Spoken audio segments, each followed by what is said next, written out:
All right, and then getting into Fred Warner, we didn't have a chance to react after the deal. Um, and also right before we went on our little hiatus, we both kind of gave our offers for what we thought Fred was going to get. Um, close. I thought the AAV was going to be like over 18, not quite 19. Turns out he gets 19 million a year, but it's only 5 years. I thought it was going to be a 6-year deal, so it was pretty close in terms of that. But Fred Warner, 5 years, $95 million, and only 40 and a half guaranteed. That was really surprising to me. I thought he was going to get like 60 million guaranteed, so did not get as much guaranteed as I thought. In 2022, is it in 2021 that he has an 8 million cap hit, Aiden? Yeah. So what was your overall thoughts on this deal then? And if you wanted to get into some of the specifics of things that you think that need to be highlighted, get into it, man. I think the biggest thing to consider is this is basically a 3-year extension. It's not a deal that gets done super often. Parag almost made this like a team option where you can buy back the last 2 years. So Fred I think he just turned 25. So this 5-year deal, at the conclusion, he would be 30. I don't expect him to finish and play out this exact deal. I think if he continues at his pace, and I think he's already the best linebacker in football, in my biased opinion.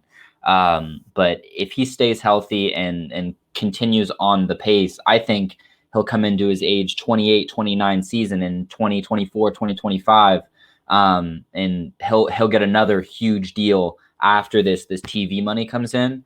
So I think it was a smart deal for him. It creates some flexibility for the 49ers in the short term.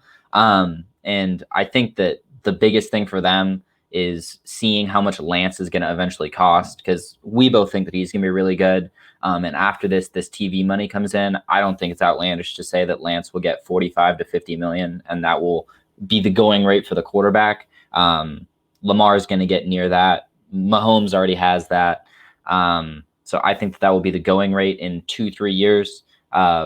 So super interesting and pretty team friendly in the short term, but I can 100% see Fred in 2024, 2025 being like, okay, let's go back to the table, create another short-term flexibility. Maybe that's when you want to sign Lance.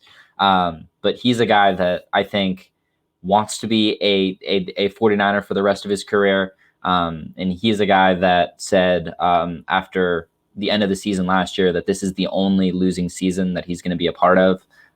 So he's a guy that I'd love to hear that from. And I think that he's going to be the leader of this defense for hopefully the next 10 years, but at least the next, I would say, 3 to 4. Yeah, I completely agree. Last season, we saw 49ers defense that was, ravaged by injuries. And Fred was really one of the only consistent guys there. And they still finished as a top 5 defense in the league, which was absolutely remarkable when you consider all that they had to kind of withstand that year. And I'll get into the cap hits really quick. 2021, 8.1 million. 2022, 18 and a half.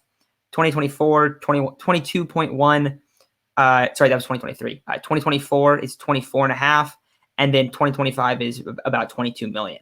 And there is an opt-out for the last 2 years. And Aiden, in our notes, you wrote another big deal at 30. And you were basically saying right now that, that could potentially be at 28 years old. I fully expect that from this deal. A lot of times guys will sign deals and you don't think they're going to play them out. I think Fred's going to re-up on his deal, which is going to be sweet. Also really interesting, usually the 49ers really either front-load contracts or back-load contracts.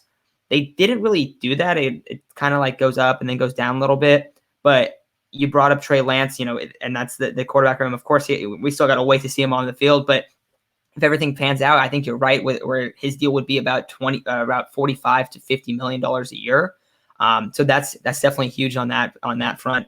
And what I would kind of expect could happen, as long as Fred stays healthy, keeps playing the way he is, which I fully expect him to, I would expect that there's a re-up deal where it's really front-loaded next time, and then they kind of, slow down the contract. Because, I mean, everything points to that Fred wants to be a 49er for life, and that the 49ers want Fred Warner to be a 49er for life as well. So really, really big there. We were veteran Fred, so really happy to see that. But I think that'll kind of for this segment.